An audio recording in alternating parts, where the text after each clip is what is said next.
seul pays, le seul pays qui dit on n'a pas besoin de l'accord des Russes, en réalité les conditions ne pourront pas être dictées par la Russie, c'est la France en l'occurrence qui le disait par la bouche d'Emmanuel Macron.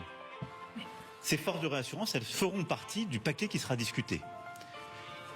Et l'armée ukrainienne et les forces de réassurance, aujourd'hui la Russie s'y oppose, puisque la Russie a toujours dit qu'elle ne voulait même pas d'armée ukrainienne. Donc je vous rassure, il n'y a pas d'accord de la Russie. Je vous rassure aussi, l'idée que nous nous faisons du droit international et que ce n'est pas la Russie qui va choisir ce qui se passe sur le territoire ukrainien. Après. Voilà. Est-ce qu'il y a, j'aimerais vous entendre sur la prise de risque, c'est-à-dire si on ramasse tout ce qu'on vient de dire entre la question des troupes, la no-fly zone, on a compris que c'était pas mieux, je crois que personne ici ne dit qu'il y aura une no-fly zone, enfin, vous l'espérez bien sûr, Alain, mais personne ne le prédit. Oui ou non ? C'est exactement ce que je voudrais dire, Darius, par rapport à... Vous avez posé la question tout à l'heure. Mais pour que la France non seulement montre sur les jolies photos ou les déclarations du président de la République qu'elle est vraiment ce rôle de leader européen et même mondial, parce que vu la défaillance américaine aujourd'hui, nous observons avec stupéfaction ce que fait l'administration américaine avec toutes les guerres quasiment déclarées à tout le monde.